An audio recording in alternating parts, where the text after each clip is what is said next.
قرآن میں ایک بات کہی ہے جو ہم تمام مسلمانوں کے لیے بہت قابل توجہ ہے۔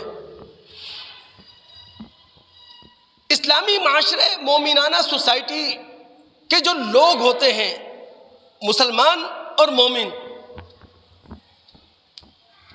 وہ بڑے بیدار مغز ہوتے ہیں، وہ بڑے جہاں دیدہ ہوتے ہیں، وہ بڑے سمجھدار ہوتے ہیں، وہ سوجھ بوجھ سے کام لینے والے ہوتے ہیں، وہ فہمیدہ حلقے سے تعلق رکھتے ہیں، وہ دانشور ہوتے ہیں، وہ دانش مند ہوتے ہیں۔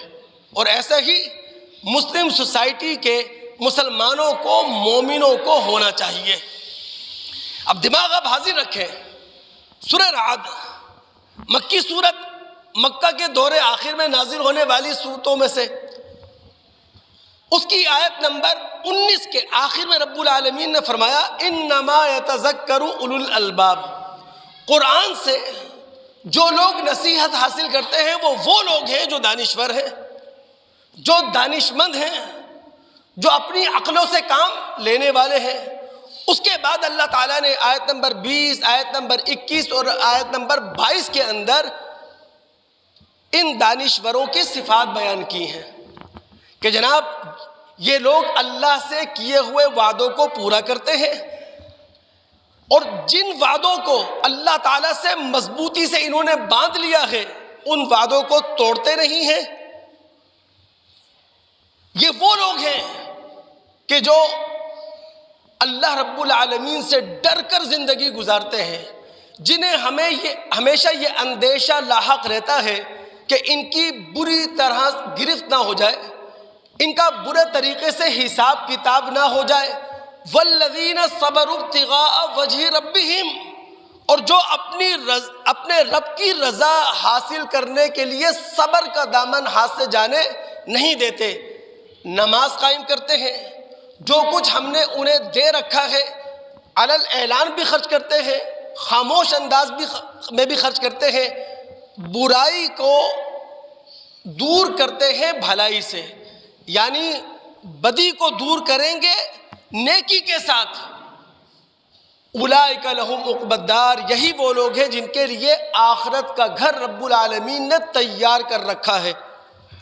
اب دوستو، یہاں اسلامی سوسائٹی کے دانشوروں کی، اسلامی سوسائٹی کے عقل مندوں کی بہت ساری صفات بیان ہوئی ہیں، لیکن ایک صفت بیان ہوئی ہے والذین صبروا ابتغاء وجہ ربہم، اپنے رب کی رضا تلاش کرنے کے لیے کیا کرتے ہیں؟ صبر سے کام لیتے ہیں۔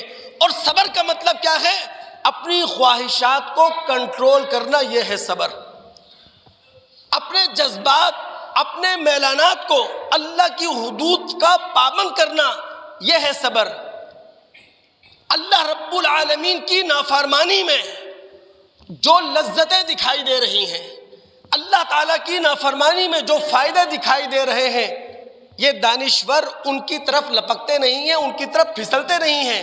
اور اللہ رب العالمین کی فرما برداری میں جو نقصانات دکھائی دے رہے ہیں، اللہ رب العالمین کی فرما برداری میں جو مشکلات اور مصائب دکھائی دے رہے ہیں، ان سے گھبراتے نہیں ہیں، انہیں برداشت کرتے ہیں۔ تو دوستو، اسلامی معاشرہ بنانے کے لیے، اسلامی سوسائٹی قائم کرنے کے لیے صبر کی صفت پیدا کرنے کی ضرورت ہے۔ یہی بات ہے جو اللہ رب العالمین نے سورہ احزاب کی آیت نمبر 35 میں کہی ہے والصابرین والصابرات۔ اسلامی معاشرے کے مرد وہ صابر ہوتے ہیں، اور اسلامی معاشرے کی عورتیں وہ صابرہ ہوا کرتی ہیں۔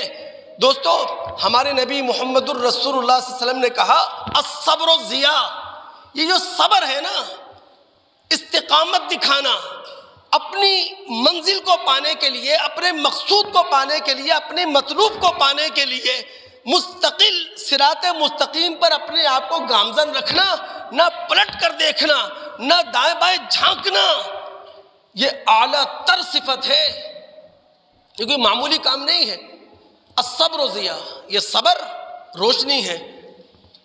اللہ تعالیٰ اس حدیث پر عمل کرنے کی ہم تمام دوستوں کو توفیق عطا فرمائے جو بڑی معروف زبان زد عام ہے، بخاری مسلم کی، جس کے راوی سیدنا ابو ہریرہ رضی اللہ تعالیٰ عنہ ہیں۔ نبی علیہ السلام نے فرمایا لیس الشدید بالسرعہ، طاقتور وہ نہیں ہے کہ جو کسی کو چاروں شانے چت کر دے. اب دیکھیں نا ہمارے درمیان تو معاملہ یہی ہے نا, جو اپنے مخالف پر غالب آ گیا, چاہے اپنے زور سے چیخ چلا کر, چاہے اس کو پچھاڑ کر, وہ ہے طاقتور. دیکھیں یہ طاقتور کی تعریف جو ہے ہمارا نفس کر رہا ہے. طاقتور کی یہ تعریف شیطان اور ابلیس نے ہمارے سامنے رکھی ہے. لیکن ہمارا نبی, ہمارا پیغمبر, ہمارا معلم وہ ہمیں سکھا رہا ہے انما الشدید الذی یملک نفسہ عند الغضب. مذہب کی نگاہ میں, رسول اور نبی کی نگاہ میں طاقتور وہ ہے جسے اپنے غصے پر کنٹرول ہو. اب ہمارے معاشرے کے اندر تو معذرت کے ساتھ ہم سب کو ہی اپنے غصے پہ کنٹرول نہیں رہا. ہم آپے سے باہر ہو جاتے ہیں, ہمیں منٹ لگتا ہے, ہمیں سیکنڈ لگتا ہے, ہمارے پاس تحمل نہیں ہے, ہمارے پاس برداشت نہیں ہے, ہمارے پاس رواداری نہیں رہی, ہم مخالف پوائنٹ آف ویو کو سہ نہیں پاتے ہیں, اپنے دل کے اندر جگہ نہیں دے پاتے ہیں. بڑا مشکل مسئلہ ہو گیا ہے. لیکن میں بار بار توجہ دلا رہا ہوں, کم سے کم ہم تو اپنے آپ کو بدلے نا دوست.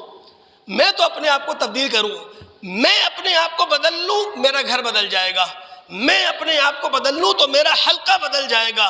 ہم سب اپنے آپ کو بدلیں تو کم سے کم ایک تبدیلی جو دکھائی دے, جو محسوس ہو, ایسا ہو سکتا ہے.